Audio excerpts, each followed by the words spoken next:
মা সীতা যেমন ছিলেন রামময় জীবিতা, তেমনি শ্রীমা শারদাও ছিলেন রামকৃষ্ণময় জীবিতা। তার সমস্ত চিন্তা ও কর্মের মূলে ছিলেন শ্রীরামকৃষ্ণ। আত্মবিলোপের সাধনাতেও তিনি ছিলেন সিদ্ধা।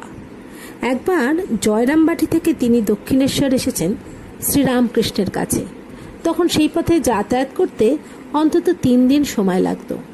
পৌঁছানো মাত্র শ্রীরামকৃষ্ণের ভাগ্নে হৃদয় বললেন, কেন এসেছ? কি জন্যে এসেছ? এখানে কি চাই?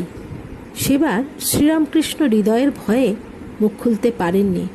শ্রীসীমায়ের মা এই পরিস্থিতি দেখে বললেন, চল ফিরে দেশে যাই। এখানে কার কাছে মেয়ে রেখে যাব?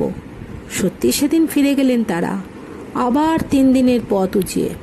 এতখানি অপমান বেদনা শ্রীমা সইলেন নীরবে। ছিল না এতটুকু ক্ষোভ, অভিমান। ফেরার সময় শুধু মন্দিরের ভবতারিণীর কাছে অন্তরের প্রার্থনা নিবেদন করলেন, মা, যদি কোনোদিনও আনাও তো আসব। পরবর্তীকালে কখনো এ ঘটনায় শ্রীরামকৃষ্ণের উদাসীনতা বা হৃদয়ের রূঢ় ব্যবহার সম্পর্কে মায়ের মুখে একটি শব্দও শোনা যায়নি।